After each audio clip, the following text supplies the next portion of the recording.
4 मई 2004 दिल्ली के पॉश इलाके defence colony में मौजूद बंगला नंबर C480 के सामने एक फल वाला खड़ा था, लेकिन उसका ध्यान फलों पर नहीं बंगले के मेन गेट पर था। वो कई दिनों से उस बंगले की हरकत पर नजर रखे हुए था। उसे पता था कि इस बंगले का मालिक रोज एक तय वक्त पर घूमने निकलता है, लेकिन 3 दिन तक जब वो घर से नहीं निकला तो फल वाले को कुछ अजीब लगा। वो एक चिट्ठी देने के बहाने उस घर के मेन गेट पर पहुंचा और इस बारे में वहां खड़े सिक्योरिटी गार्ड से पूछा। गार्ड ने जवाब दिया कि घर के मालिक और मालकिन पंजाब किसी शादी में गए हैं।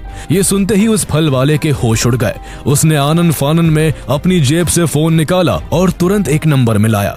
उसके फोन कटने के कुछ ही मिनट बाद वहां एक गाड़ी बंगले के गेट पर पहुंची, जिसमें से 6-7 लोग उतरे और सीधे उस बंगले के अंदर घुसकर तलाशी लेने लग गए। ये लोग कोई और नहीं बल्कि भारत की इंटेलिजेंस एजेंसी R&AW के एजेंट्स थे। इस घर का मालिक भी कोई और नहीं बल्कि उनका ही एक साथी था। वो भी कोई छोटा मोटा ऑफिसर नहीं बल्कि R&AW का जॉइंट सेक्रेटरी ऑफिसर था। उस पर भारत की सीक्रेट इंफॉर्मेशंस अमेरिका की इंटेलिजेंस एजेंसी CIA को लीक करने का आरोप था। R&AW के इंटरनल सर्विलेंस टीम उस पर महीनों से नजर रख रही थी, लेकिन जब तक उसका जुर्म साबित हो पाता वो हाथ लगने से पहले ही अचानक अपने घर से मिस्टीरियस तरीके से गायब हो गया था। उसकी खूब छानबीन की गई, लेकिन कई दिनों तक उस अफसर का कोई अता पता नहीं चल सका। फिर एक दिन जब खबर मिली कि वो शातिर डबल एजेंट नेपाल के रास्ते अमेरिका भाग चुका है, तो R&AW के अधिकारियों के पैरों तले जमीन खिसक गई। वो डबल एजेंट पिछले कुछ सालों में भारत के 20,000 से ज्यादा क्लासिफाइड डॉक्यूमेंट्स CIA तक पहुंचा चुका था। तो आइए जानते हैं कि अपने ही देश के साथ गद्दारी करने वाला वो R&AW ऑफिसर कौन था, CIA ने कैसे उसे अपने जाल में फंसाया और इतनी कड़ी निगरानी के बाद भी वो R&AW की काउंटर इंटेलिजेंस यूनिट को चकमा देकर कैसे भाग निकला। उस गद्दार R&AW ऑफिसर रविंदर सिंह का जन्म पंजाब के अमृतसर में हुआ था। उसके पिता इंडियन आर्मी में लेफ्टिनेंट थे, इसलिए घर में शुरुआत से ही आर्म्ड फोर्सेस वाला माहौल था। अपने पिता से इंस्पायर होकर साल 1970 में उसने भी इंडियन आर्मी ज्वाइन कर ली।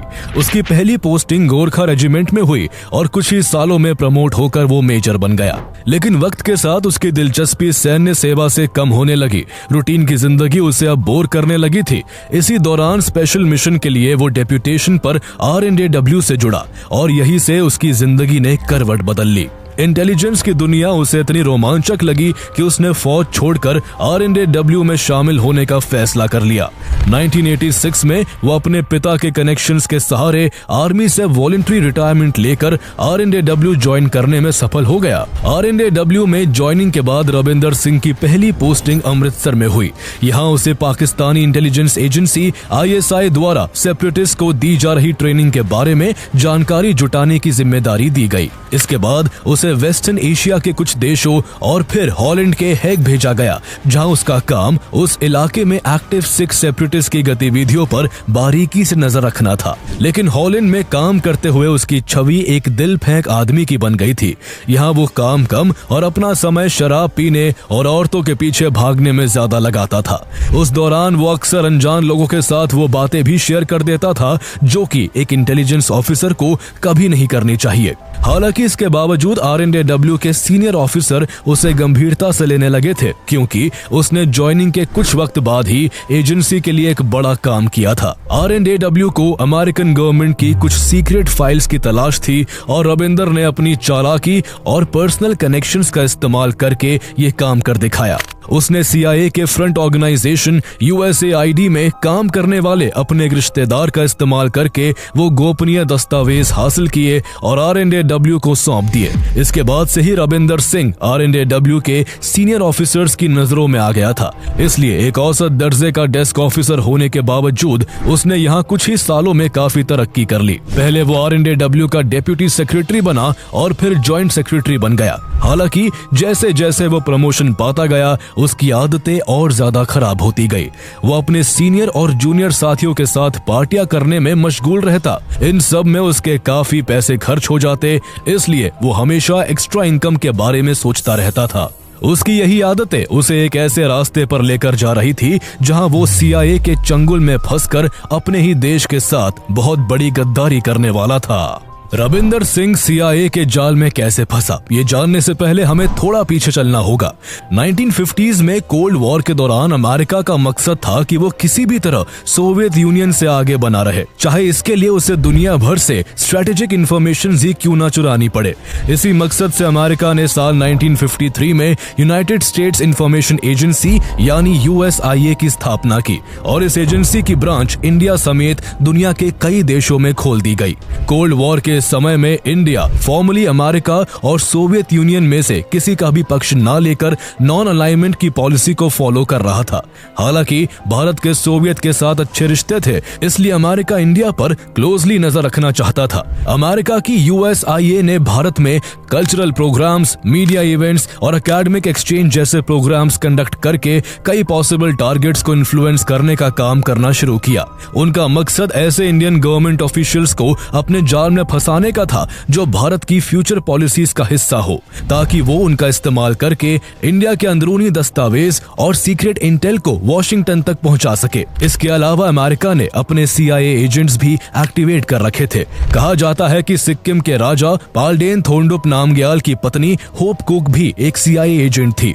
ये भी माना जाता है कि इंदिरा गांधी की कैबिनेट में भी एक CIA का एजेंट मौजूद था जिसने इंडो सोवियत ट्रीटी और 1971 में ईस्ट पाकिस्तान से जुड़ी भारत की तैयारियों की जानकारी अमेरिका तक पहुंचाई थी। साल 1983 में नई दिल्ली से CIA का एक एजेंट पकड़ा गया जिसके अंडर इंडिया के 3 एक्स मिलिट्री पर्सन और एक सिविलियन काम कर रहे थे। इस गिरफ्तारी के बाद भारत में CIA का एक बड़ा नेटवर्क बेनकाब हुआ जिसमें US एम्बेसी में काम कर रहे 9 अमेरिकी एजेंट शामिल थे। भारत की इंटेलिजेंस एजेंसीज द्वारा लगातार अपने एजेंट्स को ट्रेस होते देख CIA ने एक नई रणनीति अपनाई। उसने IB और RNDW के एजेंट्स को डबल एजेंट बनाने की कोशिश शुरू कर दी।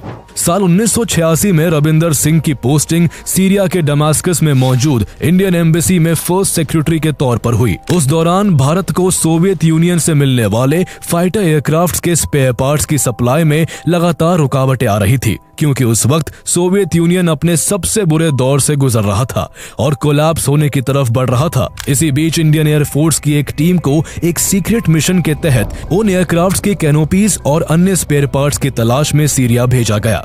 सीरियन एयरफोर्स भी उस समय अपने एयरक्राफ्ट के लिए सोवियत पर ही डिपेंडेंट थी और उसके पास इन स्पेयर पार्ट्स का अच्छा खासा स्टॉक था, इसलिए ये मिशन काफी महत्वपूर्ण था। चूंकि रविंदर सिंह वहां पहले से ही पोस्टेड था और सीरिया के अधिकारियों से काफी फेमिलियर हो चुका था, इसलिए उसे भी इस मिशन का हिस्सा बना दिया गया। लेकिन जो बात भारत सरकार ने सीक्रेट रखी थी वो रविंदर सिंह ने एक अमेरिकन डिप्लोमेट को कैजुअल बातचीत में बता दी। एक दिन दमास्कस में एक पार्टी हुई जिसमें इंडियन जर्नलिस्ट हरीश चंडोला भी थे, जो काफी सालों से दमास्कस में ही रहकर मल्टीपल न्यूज़पेपर्स के लिए काम करते थे। उसी पार्टी में वो अमेरिकन डिप्लोमेट भी मौजूद था जिससे रविंदर सिंह ने इंडियन एयरफोर्स की सीक्रेट विजिट की जानकारी शेयर की थी। चंडोला काफी सीनियर जर्नलिस्ट थे और वो अपने कनेक्शंस और अनुभव के लिए जाने जाते थे, इसलिए उस अमेरिकन डिप्लोमेट को लगा कि वो इंडियन एयरफोर्स के इस विजिट के बारे में जानते होंगे। बातचीत में उसने चंडोला से इस बात का जिक्र कर दिया। इस पर चौंकते हुए चंडोला ने उससे पूछा कि उन्हें इस बारे में कैसे पता चला। डिप्लोमेट ने जवाब दिया कि उसे ये इंडियन एम्बेसी के फर्स्ट सेक्रेटरी रविंदर सिंह ने बताया था। ये सुनते ही जर्नलिस्ट चंडोला कुछ देर के लिए सन्न रह गए कि आखिर इतना बड़ा भारतीय अफसर अपने ही देश की इतनी सीक्रेट इंफॉर्मेशन दूसरे देश के डिप्लोमेट के साथ कैसे शेयर कर सकता है। उन्हें ये बात बेहद असामान्य और खतरनाक लगी, इसलिए उन्होंने रविंदर सिंह की शिकायत एक इंडियन एम्बेसडर और कंसर्न डिपार्टमेंट से कर दी। लेकिन उस समय रविंदर सिंह पर कोई भी कार्रवाई नहीं की गई। कुछ साल बाद रविंदर सिंह को हॉलैंड में मौजूद इंडियन एम्बेसी में काउंसलर बना दिया गया। चूंकि बार बार गलतियां करने के बाद भी उसे पनिश नहीं किया गया था, इसलिए उसकी आदतें और ज्यादा खराब होती जा रही थी। उसको CIA काफी समय से ट्रेस कर रही थी। हॉलैंड में CIA ने देखा कि रविंदर अक्सर बार में महंगी पार्टियां करता है और यहाँ अक्सर वो सुंदर लड़कियों को देखकर फिसल जाता है। CIA को रविंदर एक आसान शिकार लगा, इसलिए उसे हनी ट्रैप में फंसाने की योजना तैयार की गई। कुछ ही दिनों में एक फीमेल CIA एजेंट, जिसे इस काम के लिए खास तौर पर तैयार किया गया था, रविंदर के बेहद करीब आ गई और धीरे धीरे उसकी जिंदगी का हिस्सा बनती चली गई। उसने जल्दी ही रविंदर को अपने हुस्न का दीवाना बनाकर पूरी तरह अपने काबू में कर लिया। उस महिला के जरिए ऐसे हालात पैदा किए गए कि रविंदर को इमोशनल और साइकोलॉजिकल रूप से पूरी तरह CIA के जाल में बांध दिया गया।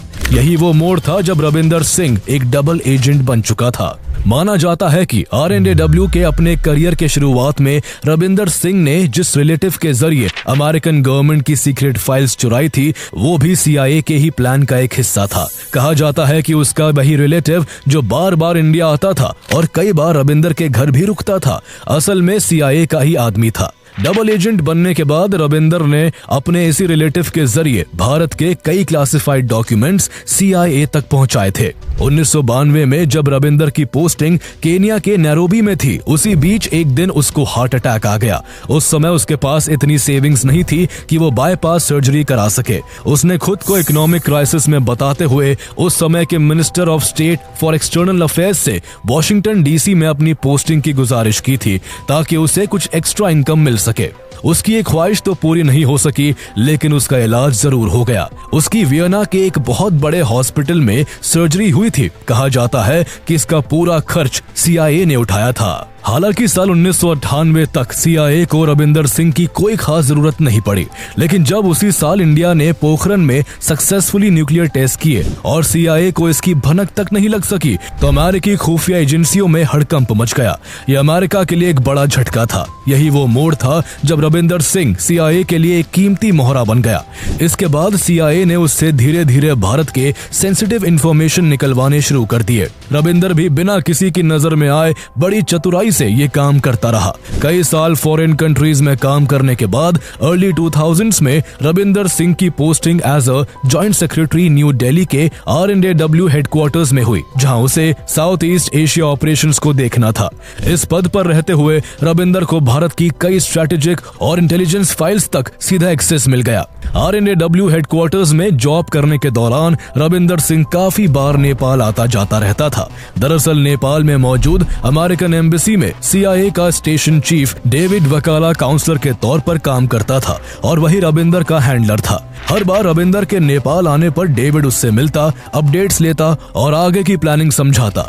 रविंदर सिंह टेक्नोलॉजी में काफी वीक था, इसलिए CIA ने उसे इसकी भी खास ट्रेनिंग दी। कुछ ही वक्त में उसने CIA के बताए गए तौर तरीकों को अच्छे से समझ लिया और वह अपना काम इतनी सफाई के साथ करता रहा कि साल 2003 तक उस पर किसी को शक नहीं हो सका। वो बड़े आराम से लगातार भारत की कॉन्फिडेंशियल इंफॉर्मेशंस अमेरिका तक पहुंचाता रहा और भारतीय इंटेलिजेंस एजेंसीज को भनक तक नहीं लगी। CIA का डबल एजेंट बनने के बाद रविंदर सिंह की जिंदगी पूरी तरह बदल चुकी थी। CIA उसे भर भर कर पैसा दे रही थी, जिसके चलते उसने अपनी अय्याशियां बरकरार रखी। वो अक्सर अपने जूनियर्स को कभी अपने घर तो कभी महंगे महंगे होटलों में पार्टियां देता और उन्हें शराब के नशे में डुबोकर उनसे क्लासिफाइड इंफॉर्मेशंस निकालने की कोशिश करता।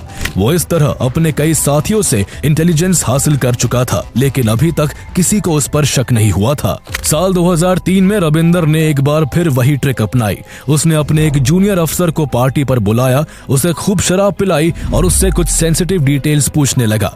लेकिन वो अब इतना ओवर कॉन्फिडेंट हो गया था कि इस बार वो कुछ ज्यादा ही आगे बढ़ गया। उसने ऐसे सवाल किए जो सीधे क्लासिफाइड जोन में आते थे। पार्टी तक तो सब कुछ ठीक रहा, लेकिन अगले दिन उस जूनियर ने RNAW के सेक्रेटरी इंचार्ज अमर भूषण से रविंदर की कंप्लेंट कर दी। उसने कहा कि रविंदर ने शराब पिलाकर उससे डिपार्टमेंट की ऐसी इंफॉर्मेशन हासिल करने की कोशिश की जिससे उसका कुछ लेना देना नहीं है। ये बात RNAW के तौर तरीकों के खिलाफ थी, क्योंकि RNAW की इंटरनल प्रोटोकॉल के मुताबिक कोई भी अधिकारी केवल उतनी ही जानकारी रख सकता है जो उसके काम से डायरेक्टली जुड़ी हुई हो। ऐसे में रविंदर का व्यवहार असामान्य था। हालांकि सिर्फ इस कंप्लेंट के आधार पर जॉइंट सेक्रेटरी पर एक्शन नहीं लिया जा सकता था। था, लेकिन शक की चिंगारी अब भड़क चुकी थी। दिसंबर 2003 के आसपास आरएनएडब्ल्यू के कुछ ऑफिसर्स ने देखा कि रविंदर सिंह अक्सर अपने ऑफिस रूम को बंद करके ढेर सारे डॉक्यूमेंट्स की फोटोकॉपी करता है। रविंदर सिंह उन डॉक्यूमेंट्स की फोटोकॉपी करके अपने साथ घर ले जाता था, जहां वो हाई क्वालिटी कैमरों से उन सारी फाइलों की फोटो लेता और फिर उसे एक हार्ड डिस्क में स्टोर करके बेहद सिक्योर इंटरनेट प्रोटोकॉल के जरिए CIA के अपने हैंडलर को मेल कर देता। इसके बाद वो हार्ड डिस्क और अपने लैपटॉप से सभी फाइल्स डिलीट कर देता। इस तरह से उसने इन सालों में भारत के कम से कम 20,000 खुफिया डॉक्यूमेंट्स को CIA तक पहुंचाया। RNAW के सीनियर ऑफिशियल्स को जब उसके फोटोकॉपी करने का ये पैटर्न नजर आया तो उनका शक उस पर और गहरा गया। इसके बाद उसकी ऑफिस फोटोकॉपी मशीन में एक कोवर्ट बग फिक्स कर दिया गया। अब जब भी वो कोई फाइल फोटोकॉपी करता, उसकी एक डिजिटल कॉपी सीनियर ऑफिसर्स के पास चली जाती। बग फिक्स करने के 16 दिनों के भीतर सीनियर ऑफिसर के पास रविंदर द्वारा फोटोकॉपी किए गए करीब 210 क्लासिफाइड डॉक्यूमेंट्स के डिजिटल कॉपी आए, जो कि हाईली कॉन्फिडेंशियल थे। ये सब देख RNAW के कान खड़े हो गए। यही से शुरू हुआ सबसे बड़ा इंटरनल मैनहंट। जनवरी 2004 में RNAW ने पहली बार अपने इतिहास में एक सर्विंग जॉइंट सेक्रेटरी पर कोवर्ट सर्विलेंस शुरू किया। काउंटर इंटेलिजेंस एंड सिक्योरिटी यानी CIS डिवीजन को सक्रिय किया गया। CIS के करीब 20 अंडरकवर एजेंट्स अलग अलग भेष में रविंदर की हर गतिविधि पर नजर रखने लगे कि वो रोज कहाँ जाता है, क्या करता है और किस किस से मिलता है। उसके ऑफिस रूम, घर और गाड़ी हर जगह बग लगाए गए। उसका फोन भी टैप किया जाने लगा। अब RNAW को रविंदर सिंह की हर मूवमेंट की लाइव इंफॉर्मेशन मिल रही थी, लेकिन 3 महीनों तक रविंदर किसी भी सस्पिशियस आदमी से नहीं मिला और न ही किसी आदमी से फोन पर ऐसा कुछ बोला जिसे कानूनी रूप से उसके खिलाफ इस्तेमाल किया जा सके। पर एक बात साफ थी कि वो अब भी ऑफिस में लगातार हाईली कॉन्फिडेंशियल डॉक्यूमेंट्स की फोटोकॉपी कर रहा था। इसके बाद RNAW ने रविंदर सिंह को पकड़ने के लिए वो काम किया जिसे उसने अपने 35 साल के इतिहास में कभी नहीं किया था।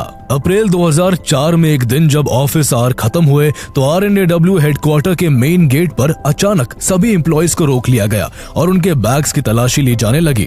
ये रूटीन चेक नहीं था, बल्कि ऐसा RNAW के इतिहास में पहली बार हो रहा था। ये जांच रविंदर सिंह को रंगे हाथ पकड़ने के लिए की जा रही थी, लेकिन रविंदर को ऑफिस से निकलने से पहले ही कहीं से भनक लग गई कि आज मेन गेट पर बैग्स खुलवाकर सभी की तलाशी ली जा रही है। रविंदर सिंह सतर्क हो गया और उस दिन उसने कोई भी कॉन्फिडेंशियल डॉक्यूमेंट्स अपने बैग में नहीं रखा। जब उसके बैग की भी तलाशी ली गई तो उसमें कुछ भी सस्पिशियस नहीं मिला और वो बच गया।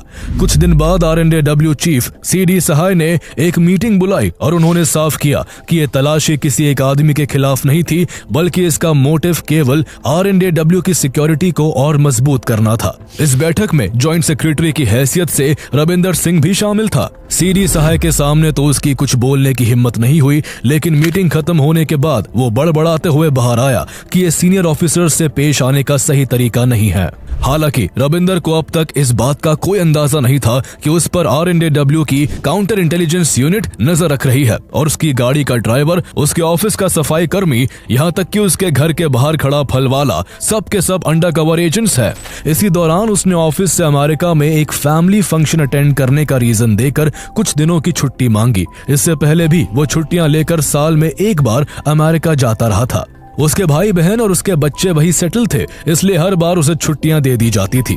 लेकिन इस बार हालात अलग थे। अब वो नेशनल सिक्योरिटी ब्रीच के शक के दायरे में था, इसलिए उसकी लीव एप्लीकेशन को रिजेक्ट कर दिया गया। लगातार हो रहे इन अनयूजुअल डेवलपमेंट से रविंदर को अंदाजा लगने लगा कि आखिर कुछ तो गड़बड़ है। उसने तह तक जाने की कोशिश की और उसे 20 अप्रैल के आसपास तक ये समझ आ गया कि उस पर CIS लंबे समय से पैनी नजर रख रही है। तभी एक बड़ा मौका उसके सामने आया। मई के महीने में 1 से 4 तारीख तक ऑफिशियल हॉलीडेज पड़ रही थी। इन छुट्टियों का फायदा उठाते हुए उसने अपनी पत्नी के साथ देश छोड़ने की प्लानिंग बना ली। 1 मई को उसके घर के बाहर तैनात अंडरकवर एजेंट्स ने उसकी पत्नी को घर से बाहर जाते देखा, लेकिन वो कुछ देर बाद एक आदमी के साथ घर वापस लौट आई।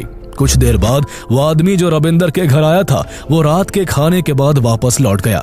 ऐसे में R&AW के एजेंट्स को कोई शक नहीं हुआ और सब कुछ नॉर्मल लग रहा था। लेकिन इसके बाद अगले 3 दिनों तक ना तो रविंदर और ना ही उसकी पत्नी घर से बाहर आई। ऐसे में फल वाले के रूप में उसके घर के बाहर मौजूद अंडरकवर एजेंट को बड़ा अजीब लगा कि जो आदमी हर रोज बाहर आता जाता दिखता था वो 3 दिनों से नजर क्यों नहीं आ रहा है। शक गहराने पर उस अंडरकवर एजेंट ने पूरा माजरा समझने के लिए एक जरूरी चिट्ठी देने के बहाने रविंदर के घर के अंदर जाने का फैसला किया। लेकिन वहां गेट पर खड़े सिक्योरिटी गार्ड ने उसे बताया कि साहब और मेम साहब एक शादी में शामिल होने पंजाब गए हैं। ये बात सुनते ही अंडरकवर एजेंट के होश उड़ गए। उसने तुरंत इसकी खबर R&AW हेडक्वार्टर्स तक पहुंचाई। कुछ ही मिनटों बाद वहां कई इंटेलिजेंस ऑफिसर्स पहुंच गए और रविंदर के घर की तलाशी लेने लगे। लेकिन वहां उन्हें केवल रविंदर का एक लैपटॉप मिल सका। R&AW के सामने अब ये एक बड़ा सवाल था कि आखिर इतनी सख्त निगरानी के बावजूद रविंदर कैसे और कहां गायब हो गया। ऑफिसर्स को उसके घर से चेन्नई के कुछ पते मिले जिसके आधार पर वहां उसकी खोजबीन शुरू हुई, लेकिन उसका कुछ पता नहीं चल सका। आगे की जांच में पता चला कि रविंदर अपनी पत्नी के साथ 3 दिन पहले ही नेपाल भाग चुका था। दोनों अपने घर से भागने के बाद नेपाल बॉर्डर के पास एक होटल में ठहरे थे जिसे CIA स्टेशन चीफ डेविड वकाला के नाम पर बुक किया गया था। यहीं पर R&AW को पहली बार पता चला कि रविंदर इतने सालों से CIA के लिए काम कर रहा था। लेकिन जब तक वो उसे पकड़ पाते उससे पहले ही दोनों को काठमांडू के CIA के सेफ हाउस में शिफ्ट कर दिया गया था। डेविड वकाला ने दोनों के लिए राजपाल प्रसाद शर्मा और दीपा शर्मा के नाम से 2 फर्जी अमेरिकी पासपोर्ट बनवाए, जिसके बाद 7 मई 2004 को रविंदर अपनी पत्नी के साथ नेपाल से वॉशिंगटन जाने वाली ऑस्ट्रियन एयरलाइंस की फ्लाइट नंबर 5032 में सवार होकर अमेरिका भाग निकला। रविंदर सिंह के फरार होने के बाद R&AW में हड़कंप मच गया था। उनके पैरों तले जमीन तब खिसक गई जब उन्हें आगे की इन्वेस्टिगेशन में पता चला कि रविंदर सिंह ने देश के साथ गद्दारी करके CIA के हैंडलर्स को 600 से ज्यादा ईमेल्स भेजे थे, जिनमें 20,000 से ज्यादा क्लासिफाइड डॉक्यूमेंट्स शामिल थे। देश के इन सेंसिटिव डॉक्यूमेंट्स को CIA तक पहुंचाने के लिए उसने अलग अलग कई ईमेल आईडीज का इस्तेमाल किया था। इनमें से एक आईडी ऐसी भी मिली जिसका इस्तेमाल वो अमेरिका में रह रही अपनी बेटी सुकी से बात करने के लिए करता था। R&AW को उस आईडी से पता चला कि उसकी बेटी ने एक बार जब उससे पैसे मांगे थे तो रविंदर ने एक CIA के आदमी के जरिए उसे $1200 भिजवाए थे। जब ये पूरी तरह से कंफर्म हो गया कि रविंदर CIA के लिए ही काम कर रहा था तो R&AW चीफ CD सहाय ने दिल्ली में मौजूद CIA स्टेशन चीफ को तलब किया और इस पूरे मामले पर सफाई मांगी। उन्होंने रविंदर के अमेरिका भागने में इस्तेमाल हुए फॉर्ज्ड पासपोर्ट और उसके द्वारा अमेरिका भेजे गए कुछ डॉक्यूमेंट्स की फोटोकॉपीज भी सबूत के तौर पर स्टेशन चीफ के सामने रखी। लेकिन उस स्टेशन चीफ ने रविंदर को पहचानने से साफ मना कर दिया और कहा कि CIA का कोई भी एक्टिव ऑपरेटिव भारत में नहीं है। कहा जाता है कि रविंदर सिंह के देश छोड़ने से पहले ही CIS के पास उसको अरेस्ट करने के लिए सफिशिएंट एविडेंसेस मौजूद थे। R&AW ने उस समय के national security adviser Brajesh Mishra से रविंदर को अरेस्ट करने की परमिशन भी मांगी थी, लेकिन उस समय उन्होंने ये कहकर बात टाल दी थी कि वो जानना चाहते हैं कि आखिर रविंदर किसके लिए काम कर रहा है। हालांकि इस अरेस्ट को डिले करने के पीछे कहा जाता है कि उस समय भारत में जनरल इलेक्शंस होने वाले थे और अगर रॉ के भीतर CIA के एक जासूस होने की खबर बाहर आती तो उस समय सत्ता में रही सरकार को भारी राजनीतिक नुकसान हो सकता था। इसलिए जानबूझकर उसे अरेस्ट करने में देरी की गई ताकि इलेक्शन खत्म होने तक ये बातें जनता के सामने न आ सके। लेकिन इस चक्कर में रविंदर को उस पर नजर रखे जाने की भनक लग गई और वो हमेशा के लिए भारत से फरार हो गया। अमेरिका भागने के करीब 2 महीने बाद 5 जून 2004 को भारत के राष्ट्रपति ने कॉन्स्टिट्यूशन की धारा 311(2) का इस्तेमाल करके रविंदर को नौकरी से ऑफिशियली निकाल दिया। ये वही कॉन्स्टिट्यूशनल क्लॉज है जो राष्ट्रपति को देश हित में बिना किसी डिपार्टमेंटल इंक्वायरी के सेंट्रल गवर्नमेंट के किसी भी अधिकारी को नौकरी से निकालने का अधिकार देती है। रविंदर की पोल खुलने के बाद वो CIA के लिए यूजलेस हो चुका था, इसलिए कुछ टाइम बाद ही CIA ने रविंदर को पैसे देना भी बंद कर दिया। उसे जब फाइनेंशियली काफी दिक्कतें आने लगी तो उसने CIA से कोई नौकरी दिलवाने की गुजारिश भी की, लेकिन उसकी किसी ने कोई मदद नहीं की। देश से भागने के कुछ ही साल बाद देश का गद्दार रविंदर सिंह पाई पाई का मोहताज हो गया और आखिरकार डिप्रेशन में चला गया। उसके देश से भागने के पूरे 12 साल बाद 2016 में अचानक वॉशिंगटन डीसी से एक डिप्लोमेटिक बैग के जरिए भारत एक कोडेड मैसेज पहुंचा, जिसमें कहा गया था कि रविंदर सिंह अब इस दुनिया में नहीं रहा।